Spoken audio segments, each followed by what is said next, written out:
गुलामी करते रहें, हम गुलामी करने वाले नहीं हैं, हम लोग शासक बनने वाले हैं। ये लोकतंत्र की जननी, ये बिहार जो है लोकतंत्र की जननी वाली धरती है, तो हम इस धरती को बंजर होने नहीं देंगे। आखिरी सवाल सर मेरा ये है, 2025 ये चल ही रहा है और बस 2-4 महीने के बाद जो है चुनाव होने वाले हैं। सर इसमें आपको क्या लगता है, आप बिहार में क्या करने वाले हैं, क्या होने वाला है? बिहार में गरीब गुरुओं की सरकार बनाने वाले हैं, इसलिए मेरे एक एक पोस्टर बैनर में लिखा हुआ है, इस नारा को समझिए, बदलो बिहार, बदलो सरकार, अब की बार अम्बेडकरवादी सरकार। मिशन 2025 अम्बेडकरवादी सरकार आने वाली है। आप लोगों ने देख लिया मनवादियों की सरकार, कुछ समझवादियों की सरकार देख लिए, कुछ समझवादियों और गोडसेवादियों दोनों के मिली भगत वाला सरकार देख लिए, अब अम्बेडकरवादी सरकार देखिएगा। वो गरीब गुरबा की सरकार होगी, वो नीति और सिद्धांत वालों की सरकार होगी, वो मानवता की सरकार होगी।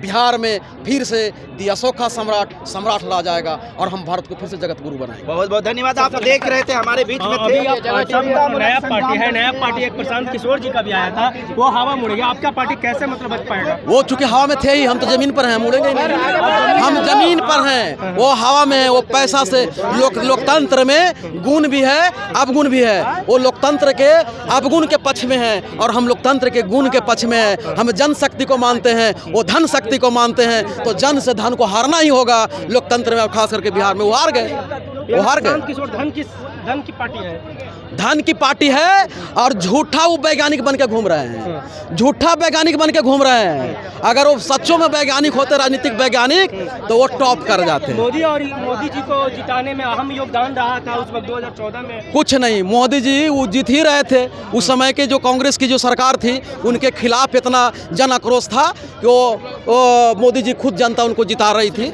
और वो उसका श्रेय ही लेना चाह रहे थे। अगर इनका मैथमेटिक्स मजबूत होता तो राहुल जी के लिए भी उत्तर प्रदेश में इन्होंने काम किया था, तो उनको क्यों सरकार नहीं बना दिए?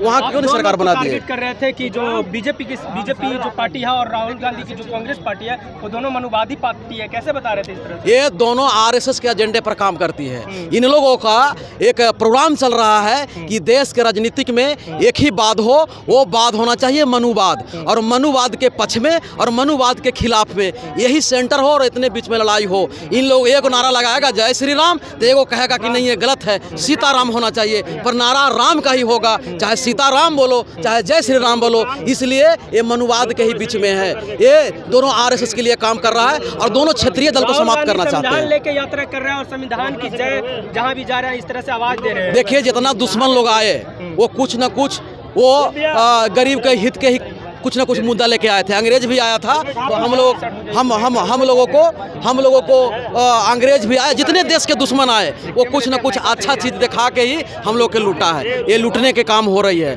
मैं यही कहता हूँ कि आरएसएस के एजेंडे पर भाजपा सबसे बड़ी पार्टी है, कांग्रेस उसकी छोटी पार्टी है। ये दोनों से कोई तालमेल नहीं, ये दोनों से कोई तालमेल नहीं। आपकी एक बीजेपी और मनुवादी यानी समाजवादी और मनुवादी दोनों की सरकार कुछ चल रहा है, किस पे कटाक्ष? मैं नीतीश कुमार पर। नीतीश कुमार अपने आप को समाजवादी नेता बोलते हैं, पर गोडसेवादियों से मिलकर यहाँ सरकार चलाते हैं।